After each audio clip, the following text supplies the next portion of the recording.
Polisi jelaskan motif anggota Densus 88 begal sopir taksi online di Depok.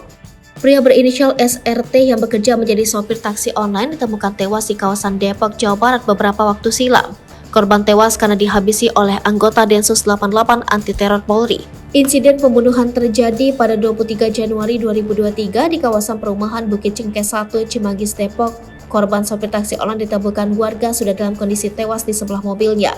Polda Metro Jaya menetapkan anggota Detasemen Khusus 88 berinisial HS menjadi tersangka kasus pembunuhan sopir taksi online bernama Sony Rizal Tehito di Cimanggis, Depok, Jawa Barat.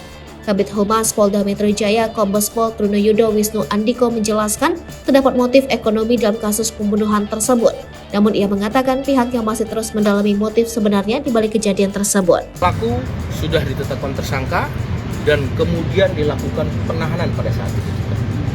Ya.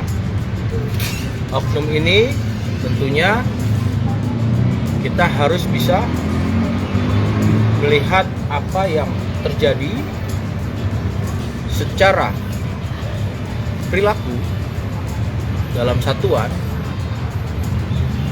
Saya membenarkan apa yang disampaikan oleh tim pengacaranya, yaitu ingin memiliki harta milik korban. Mengapa perilakunya? Perilakunya sejauh ini masalah ekonomi secara pribadinya, sehingga ini terjadi. Namun proses penyidikan tetap berjalan. Pak Kapolda Metro Jaya selalu menekankan scientific crime investigation. Ya. Tentunya kita masih menunggu.